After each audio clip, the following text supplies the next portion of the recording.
Welcome to A Healthy Curiosity, the podcast that explores what it takes to be well in a busy world. With self-care strategies from Chinese medicine, functional medicine, Ayurveda, neuroscience, and beyond. I'm your host, Brody Welch, a licensed acupuncturist and transformation catalyst, here to support you on your journey of health, happiness, and personal evolution. Welcome to today's show.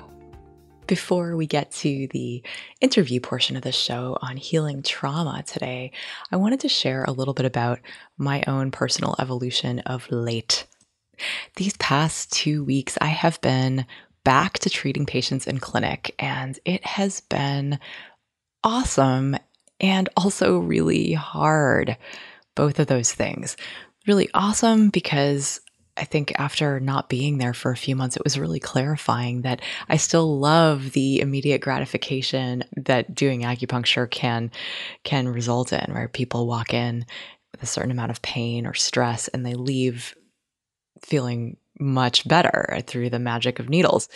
And also through the therapeutic interaction that comes from being seen and heard and being given some strategy as to how to take that next step in their lives in order to bring about the result that they're looking for, whether that's better digestion or better sleep or fewer hot flashes or less stress, all of these things that everybody gets when they come to see me in person. Of course, it's all a little harder to do, trying to pick up on what's going on for people while we're just able to see the top halves of each other's faces through masks, and while doing all these additional cleaning and safety procedures to keep everyone safe, and also training a new office manager.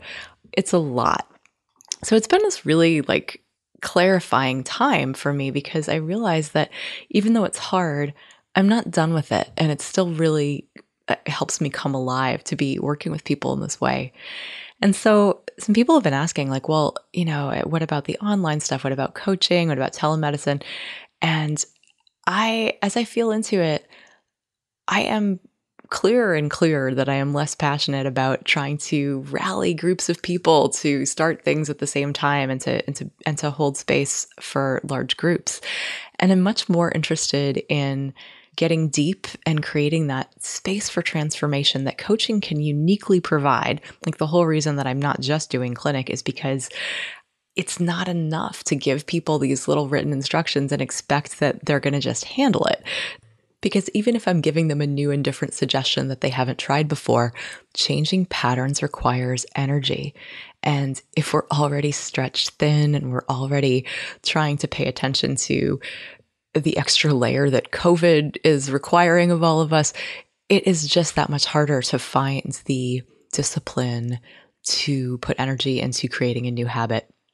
Which is why coaching is such a powerful container to be able to help someone on a consistent basis to incubate a new pattern, a new way of seeing themselves in the world, or new behavioral patterns. So whether we're dealing with thoughts or actions, it takes time to start steering in the right direction. And when people do start going in that direction, it is awesome. I had one client this week who has literally felt constantly bloated after eating anything for at least a decade.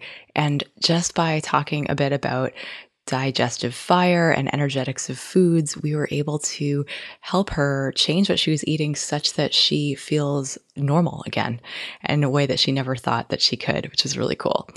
Another one of my clients who had felt like she was in constant reacting to other people's expectations, this really deep people-pleasing pattern that had a deep hold on her nervous system, such that she was dealing with some chronic pain and some chronic insomnia, now feels like she's operating from feeling like she is centered and owning her sense of self. This is the kind of thing that I love doing and that makes me come alive.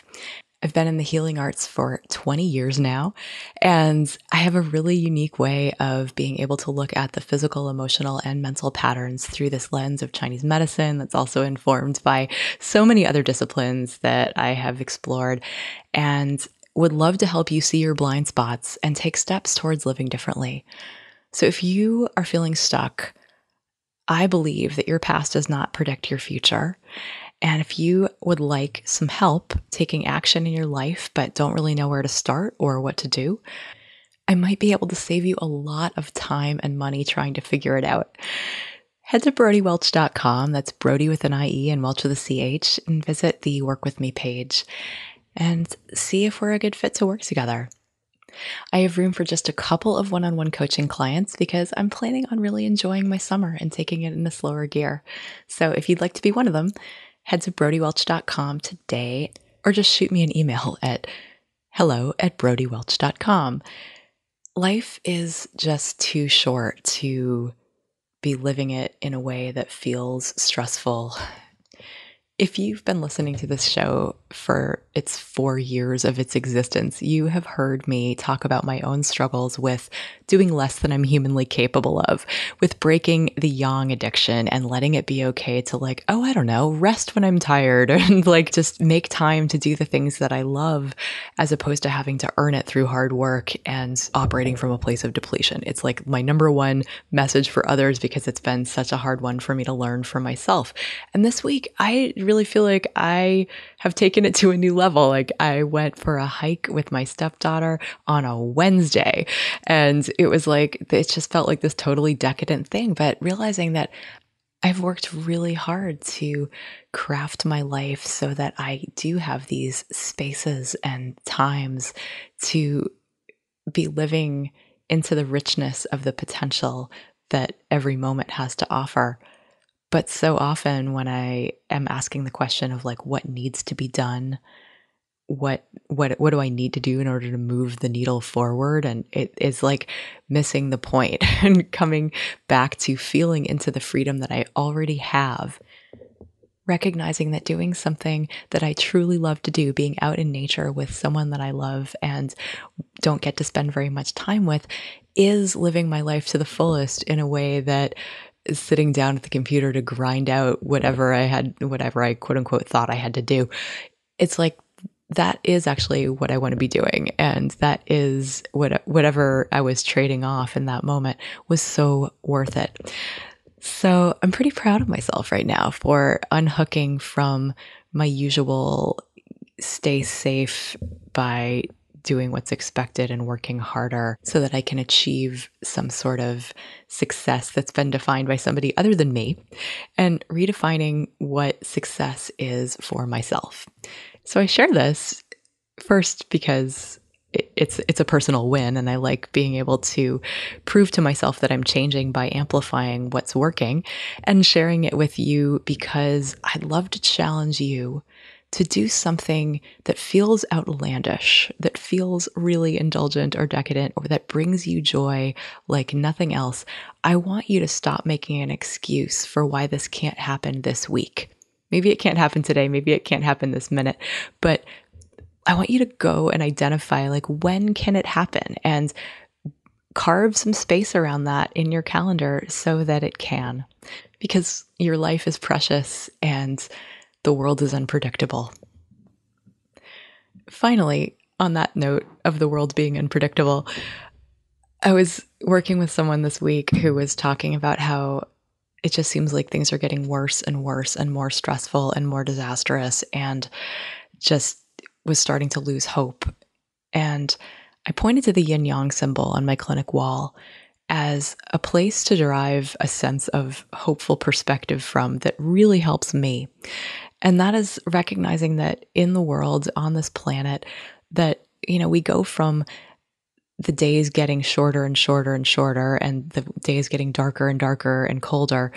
And then it's the shortest day of the year, it's the winter solstice. And then the days start getting longer again, and it starts getting brighter, and things start warming up, and there's new growth and change. And it's the kind of thing where that everything in the world is subject to this law of change. And that yin and yang teaches us that when we go all the way into one extreme, that it gives birth to its opposite.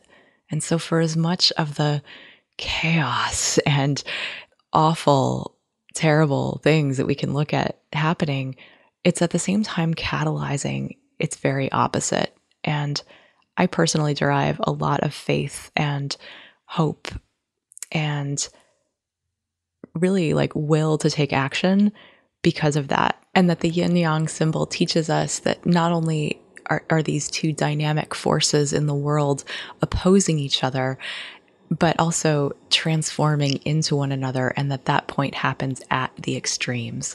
So it's like we have to let the pendulum go all the way to one end before it starts going back, and who knows where we are in that pendulum, but it helps me to remember that it inevitably will give birth to its opposite. That's what I wanted to share with you. Enjoy today's interview with Liz Mullinar. Welcome to today's show. I'm your host, Brody Welch, and today we're going to be talking about trauma recovery. My guest is Liz Mullinar, who's a globally renowned trauma recovery expert and trauma survivor. Over 20 years ago, Liz pioneered Australia's first trauma recovery program, Heal for Life, a peer support approach that empowers survivors of childhood trauma to recognize and heal painful emotional triggers, transforming painful memories into meaningful, permanent healing. Liz Mullinar, welcome to today's show. Thank you. Hello, Brody. First off, I'd love for you to just clarify what qualifies as trauma. Neuroscientists define it very clearly, and that it is a moment in time when there is more emotion than the brain can deal with, which overwhelms the ability of the brain to adapt, and also appears in an age-appropriate way to be life-threatening. So what is life-threatening to a baby in a cot, which might be the death of a mother or being abandoned at birth, like being adopted, or would be quite different for a 10-year-old and would be quite different for an adult. So it's age-appropriate, appears to be life-threatening. Got it. So something that overwhelms us emotionally beyond what we can handle. It overwhelms the brain. So the brain Mhm. sets up a defense mechanism. Because it's life-threatening, our brains are geared, like all brains throughout the animal world, for survival. So in order for us to survive, when there are moments of trauma, the brain locks in at that moment everything that is life-threatening at that moment. And the problem is that forevermore, when we meet the same sound or smell or sight or event, we will be triggered into having the same huge reaction, which is an enormous release of stress hormones, which sends us into not only a physically fight-flight response, but also mentally it changes the way our brain operates. And that's the big damage of childhood trauma. It's this triggering effect from moments which were life-threatening. And to a child, an adult's anger might seem life-threatening, right? Like that we don't necessarily know that whether or not we are safe. Absolutely. So the amygdala, which is the part of the brain that remembers trauma, is one of the first parts of the brain to form. So even in the womb, a baby knows if its mother's angry all the time, that baby is releasing stress hormones in the womb, we now know. And when it's born, is likely to be frightened of his or her mother, That is which is a wild. scary concept. And it means really anyone who's pregnant has to be so loving and caring for that lovely being inside, because they're learning in the womb if the world is a safe place or not. And of course, we develop memories before we develop language. So there might be things that happen early on in life that we could conceivably be hanging on to as trauma. Is that correct? Oh, well, the first part of our brain that forms is the right side of the brain, and the right side of the brain is unconscious. It's also the part of the brain which stores trauma. And so, yes, in the first couple of years of life, we are only right-brained, which is why we don't consciously remember what we learn in the first 2 years. And if you think about it, that it would be impossible if we did, because we don't want to have to remember consciously all the time how to walk, how to eat, how to do all those basic things that we learn to do. But as we develop speech, we are developing the left brain, because speech is in the left brain, not the right brain. So in those early years, we can be super impressionable then. Super Yeah. impressionable, super impactful, Yeah. because we are so vulnerable. Humans are created, and they say it's because of the way the human body is shaped, that our brains are very small when we're born. We're utterly dependent on our caregivers, much more than cows or other animals, horses. You see it, the calf is born and they stand up within a few minutes. It's not the same for humans. We are utterly dependent on our prime caregivers. Right. And that notion of the fourth trimester taking place outside the womb, right, in the world is very real. And our brain doubles in size in the first year of life. So Yes. we learn really our whole place in the world in that first year of life, which is why there's such emphasis on the importance of that first year of life. I personally think there should be much more encouragement of mothers to stay at home, of real support for anyone who has a baby in that first vital year of life, so they feel secure. It makes a lot of sense that we would want to support early humans as much as possible, or new humans, I should say. The reason that I'm asking is because it seems like there's a lot of trauma that we can point to, and we know that it was a trauma that we experienced. But it seems to me that there's an awful lot of things that could happen in that first couple of years of life that we might be hanging on to as trauma without necessarily being conscious that that's what's happening. Well, just to correct that, and Yes. I've written a book and people can read it to have the real scientific explanation. Moments of trauma that I described are never remembered because the hippocampus in the left brain, at that precise moment of overwhelming moment, the hippocampus is disconnected. And it's disconnected because that memory stays, as it were, as an active, alive memory, so that we will always keep ourselves safe. So we don't actually, we think we do. So somebody says, I had a terrible car accident and I remember right up until the moment the lights were coming towards me, but they don't remember that moment of crash. And then they remember afterwards. That's as simple, but it's the same if we're being raped, if we think our parents are going to kill us or whatever the trauma, the actual moment of trauma is not remembered. And it's accessing that moment of trauma and releasing the fear that overwhelms us and we're not able to feel. That's what healing is about. You used to work with people in a standard talk therapy kind of situation, and you found that model insufficient and moved away from it. And I'm curious as to what what happened there? Like how did you come to the conclusion that something more was needed, or a different way in, a different approach would be It useful? wasn't talk therapy per se. Okay. It was start with the first organization I started is now called the Blue Knot Foundation. And we set up groups all over Australia because I thought what was important was for survivors to meet, to validate each other, to support each other.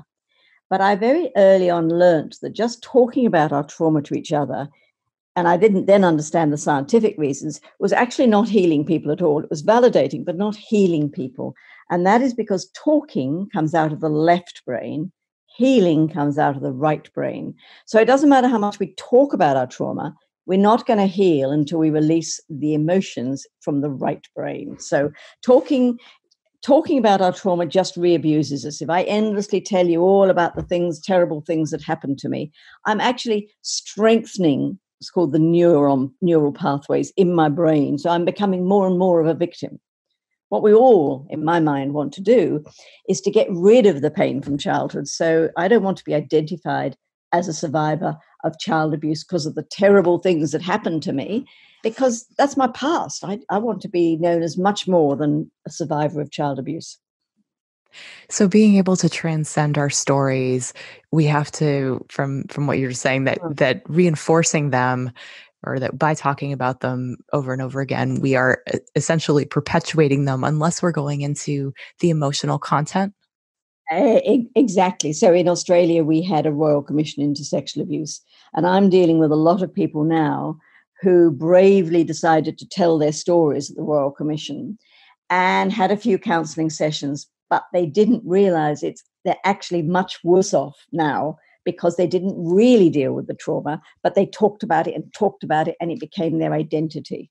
So talking about our trauma is very important, and we have to in court cases, in royal commissions, and it's brave and wonderful that survivors do.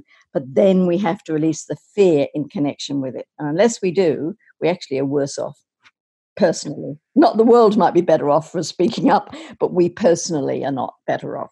I really, as someone who very much believes in the unity of body and mind in the medicine that I practice in Chinese medicine, it Mm, is real, mm, that the body stores all of it, right? And that the idea of, absolutely. and that emotions are energy that needs to flow, and that when we do allow it to move and to move Yep. out, we can be free of it. And I'm curious, from your perspective, how do we go about accessing the emotions that might be held?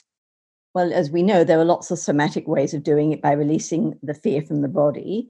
For me, as a survivor of child abuse, it's been really important to me to know what fear is about that I'm releasing, because that tells me about me and I learn more about me. So for me, the body releasing, I'll deal with separately, but because it's very, very important. But the first thing that needs to happen, in my opinion, is to release the fear from the brain, from the event. So we have to go into the right brain. Now, the right brain is creative. The right brain can be accessed through music, through visualizations, through drawing with a non-dominant hand. The right brain is where the trauma is. And when I access my right brain and ask what I might call my inner self or my little girl or whatever, what happened to me? And it's easiest for me to connect to those moments when I have been triggered, because then I've got a little clue in. Then to remember, I don't have to remember everything that happened, but just the terror that I felt. As soon as I release that terror, and then in fact in our model, we then re-empower the little kid from the terror by taking control. When I do that, then I visually see it as that trauma moves from the right brain to the left brain to the conscious memory. And it is no longer a trigger, and it no longer has any power over me. So if I was frightened of spiders because when I was in a cot, my mother screamed when she saw a spider above my head. So as a baby, it's life-threatening, my mum's screaming. Well, then forevermore, when I see spiders, I will go into this fight-flight reaction and be absolutely terrified. But the moment I allow myself to go back and remember being in the cot and my mother screaming, then I can release my fear. And then I might want to picture my mum comforting me, because imagination is 85% as effective as actually doing something. And then I will no longer ever be frightened of spiders. It's as simple as that. This episode of A Healthy Curiosity is brought to you by BrodyWelch.com. Whether you are looking to learn more about Chinese medicine, Qigong, healthy habits, or get some personalized, compassionate strategy to make changes in your life, I'm here to help. You've tuned into this show because you are a smart person who knows that health does not come from the bottom of a pill bottle, and that it is something that you need to do for yourself each and every day. Sadly, listening to this podcast alone is not going to get you the results you want. You got to take action, and I'm here to help you. Visit my website, BRODIEWELCH.com.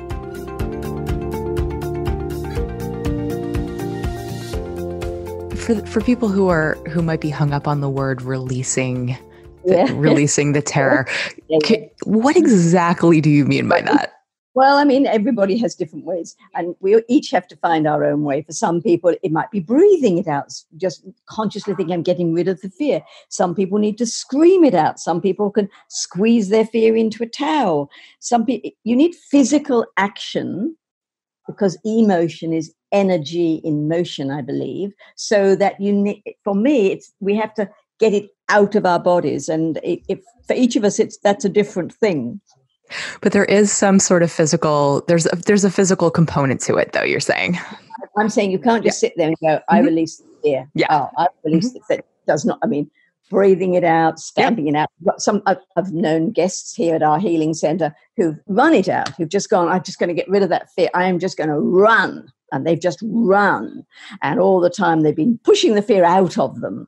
And then they come back and the fear has been released. So in whatever way, yes. And some people can do it for things like Bowen therapy and getting their therapist to release it.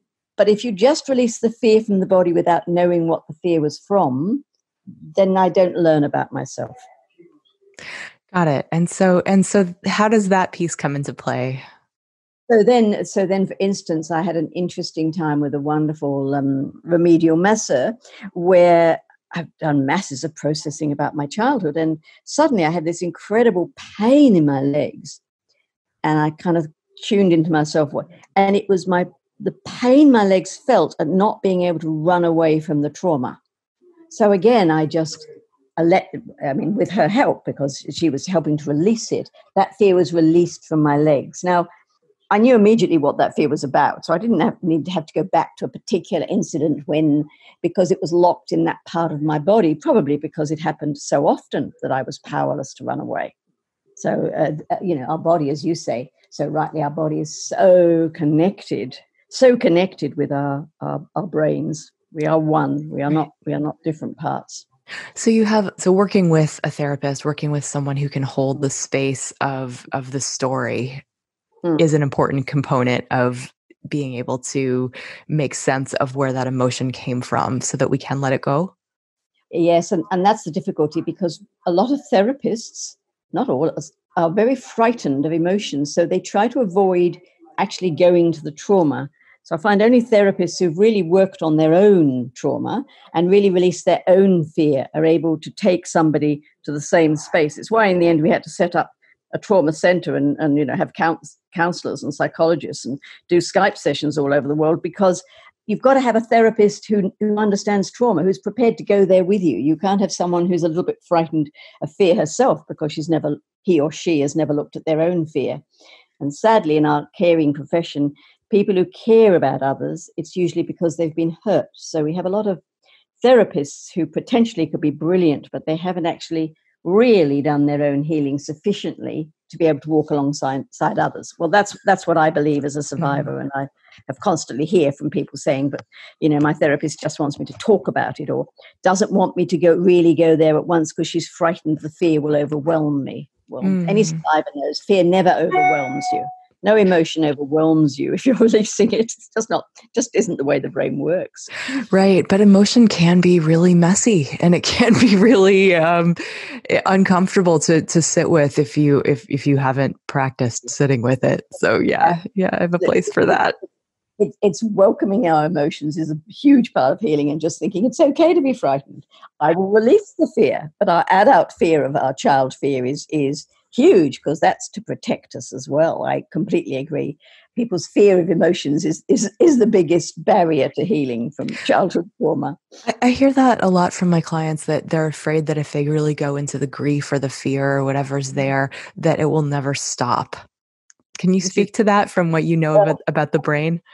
I've been working for 20 years and worked with Mhm. more than 1,500 people we've got centers in England, Philippines, Australia. I have never yet had anyone overwhelmed by their emotions.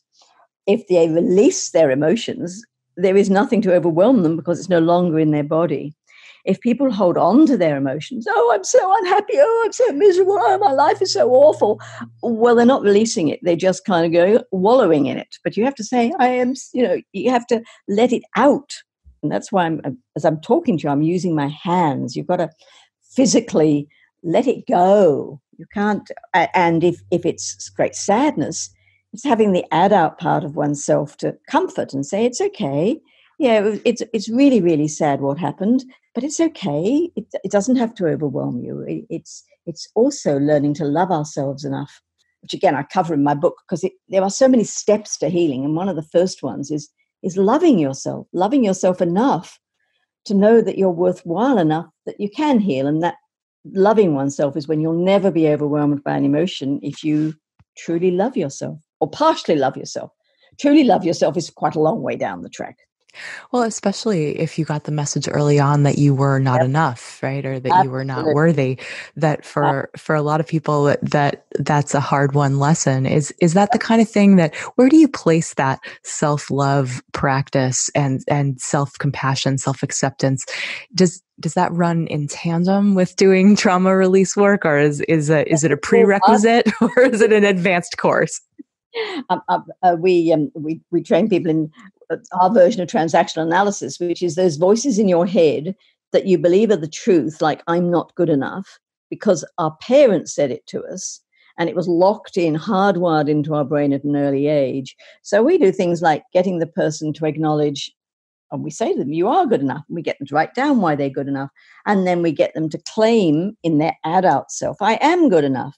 And then they let their child self write down, I'm not good enough, and tear it up and burn it, or throw it down the toilet and shit on it, or whatever they want to do to get rid of an untrue message from childhood. Each one of us, particularly if we have dysfunctional childhoods, have my message was that I was stupid. So I didn't go to university until I was 50 when I started healing. That's the effect these implicit childhood messages have on us. We live out the message we're given, and it's really, really hard, and it's very unfair. As I'm sure you agree. Absolutely, right, and those early messages can hold sway for a very long time Oh, until we're we willing to get do rid of the them. work. Yep, that's right. Yeah, so we all deserve to do the work. No one deserves to think they're not. Everybody's good enough. Everybody is a worthwhile human being. Everybody has something to offer this world. Everybody. There's nobody who's not worthwhile or bad or not good enough. God, my God, my understanding of the universe, God would not create somebody who wasn't good enough. You know. And certainly, yeah, that idea of belonging to the human race, right? That we are just as flawed as everyone else Mm, and still worthy of love. we're all the same. We've all got things we're good at and things we're bad at. And that's just how life is. But we're all glorious, glorious, beautiful human beings who deserve. And that's why I'm so passionate about encouraging people to heal, because everyone deserves a good life. And because of childhood messages, many people think, oh, no, I'm not. I couldn't. I could never do that. Oh, I could never change. Well, those are childhood messages that simply aren't true. The brain is plastic. Every single person listening can change. They may have to take small steps to start with. But if they think, okay, I'm going to change. I'm going to improve my life. Well, then they can start taking. It's all in my book and in lots of other books, but I can start taking small steps to loving myself and getting rid of those negative messages and healing myself if there's trauma involved, healing myself from those moments which have impacted so badly on each one of us. And Can you a can lot of you people have suffered from trauma. Mm, Absolutely. I feel like it's a rare person who hasn't suffered from trauma. absolutely. And I think it's important to point out that while there is also post traumatic stress disorder, right, there's also post traumatic growth that happens. That dealing with trauma, there can be some real beauty that comes from the healing from trauma that can actually expand our possibilities, right, instead of limit us to Well, our old stories. I think all of us who've suffered in childhood have an immense capacity for understanding other people's suffering. So we are an immense gift to the world. If nobody suffered in childhood, nobody would be able to care about suffering. So it's made me who I am, and I'm very, very happy with who I am. And yes, I had a shocking childhood, and yes, it was awful, and yes, I was sexually abused from the age of 6 months to 19. Oh, yes, yes, all of that. But it's made me who I am, and I like me as I am. So I'm, I wouldn't take back any part of my life. We grow through misadventure. We don't grow through happiness and everything being okay. We grow Yes. through the learning, don't we? That's what I believe. Absolutely, right? There's no growth in the comfort zone. And so people who are willing to be And I there. think it'd be really boring if I just felt happy all the time. I mean, life would be rather boring, wouldn't it? I feel Potentially, yes. I So feel sad. So then when I feel happy, I feel twice as happy. I mean, the more emotions we feel on one side, we feel the other side more strongly. absolutely, right. It's as opposed to trying to numb and to contain everything Mm. in a very pleasant or flatlined kind of a way. You've done a tremendous amount of work personally on healing from your childhood trauma. And I'm curious also in your work with others, how long does it typically take to heal? Well, I'm still healing. I've been healing for 23 years, but still suddenly I can get triggered with some new memory and be completely taken surprised, and then I have to deal with it, and then I move on. But it doesn't. It's just little bits of something happened the other day. Remind me of something from childhood. It was a huge surprise to me, but I quickly now can process it, release the fear, validate my little girl, empower my little girl, and I'm fine. So, but I still have to stop myself feeling, frightened of people I consider more powerful.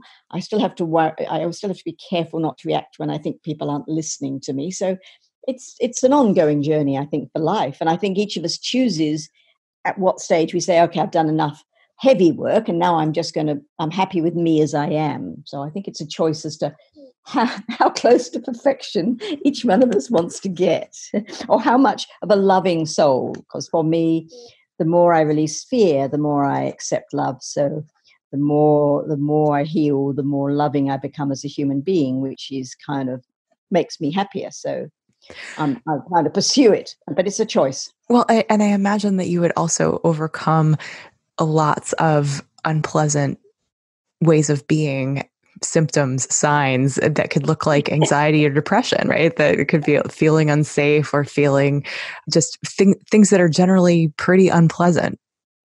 And also, it's very nice not to react if someone's furiously angry. Or last night we had someone arrived on the property drunk, which is an absolute no-no on our property. But, I didn't get into, I just sort of went out and said, this isn't acceptable, you have to leave now. But I didn't get emotionally upset or traumatized by it. It was just not acceptable and go away. Whereas a couple of the residents were, because they had alcoholic parents or partners or were triggered. They were frightened by somebody being drunk on the property.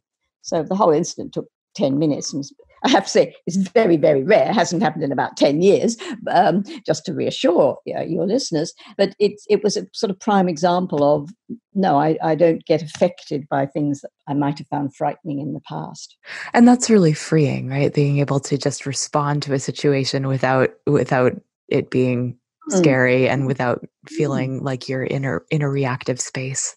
Exactly, and then you get frightened. Then you cover your fear with anger, and then you've ruined your whole evening. I Yes. could deal with it in 10 minutes and go back and watch Marvelous Mrs. Maisel and enjoy my evening of television, which is what I was wanting. Whereas in the old days, it would have ruined my night. For people who are interested, who suspect that they may have experienced trauma or who know they've experienced trauma and who feel like, oh well, I've been to therapy, I've been down this path. How is this approach going to be any different? I think you've already hinted at some of the differences, but fill that we out have for to, us. we have to remember that many therapists, psychologists, psychiatrists learnt their trade, as it were, in the 20th century. Well, in the 20th century, we didn't know that the brain was plastic. In the 20th century, we didn't know that the right brain is stronger than the left brain. In the 20th century, we hadn't had imaging in the brain. We didn't know all that neuroscientists have now taught us. So we have therapists who do talk therapy, or say, don't let's worry about your childhood, let's concentrate on the now, or avoid emotions. Now, all of that is not going to heal people. I was talking to someone from Canada yesterday, and she was in despair because she'd only done talk therapy and said, all I do is get worse with therapy. And I said, what did you do? And she said, we talked. We would talk about what happened to me. And I said, well, talking doesn't heal you. Talking is in the left brain, not in the right brain. There is no healing from talking. So you have to get a trauma therapist. I repeat, but that's why we've had to and that's why I train therapists everywhere. I'm training in several countries this year. I'm training therapists so that they can work in a more helpful way with survivors of childhood trauma. And I do believe that the best therapists are those who have experienced trauma and healed from their trauma, or are healing from their trauma, because they, just like if you've had breast cancer, you understand what it feels like to have breast cancer. It's the same with trauma. So peer support and trauma, to me, go hand in hand, because it's empowering. Therapists have to empower their clients, not tell their clients what to do. I think you're right on in terms of the ability to empathize with people from a firsthand experience, and that seeking out people who've been through similar struggles is can often Absolutely. show us a pathway forward. Tell us a little bit about your book, if you would. Well, I was speaking at a congress in London last year, and I suddenly thought, I think I better write a book. So I for 3 months, I just wrote everything I'd learned in 20 years, everything we've been talking about, the voices, negative voices in your head, how to release the emotions, how to recognize that feeling is important. Everything we've talked about is in my book. So it's a rather big book, 600 pages, but it has everything. I felt, well, if I put down everything I've learned in 20 years, then other people can buy it and read it and hopefully learn and gain from it. So, and I've written it for survivors, so I don't like long language, because I then worry if I understand it. So it's written and it's in a large font, because also a lot of us, because of our trauma, had problems with studying. So I've made it easy language, easy to read. And I just really hope anyone listening will consider buying it. And of course, all the money from it goes to help survivors of child abuse. I'm a volunteer. I don't get paid anything for writing books or anything. All I'm passionate about is helping people to heal from child abuse. And the book again is called Heal for Life. Is that correct? Yes, it is. Okay, great. And we'll have a link in the show notes for people to click on and be able to find it. Is there anything? I was going to say, find me if you've got any questions. I'm one of those people. I reply to people. Anyone can Google me or write to Liz Mullinar at healforlife.com.au, and I will respond. I won't ignore you. I promise. I think it's wonderful that you're making this work accessible, and especially that you're doing this in a charitable way and donating the proceeds. I think it's really beautiful work. And I really appreciate you sharing your expertise and time with us today on A Healthy Curiosity. Very nice to talk with you, Brody. Thank you for talking with me.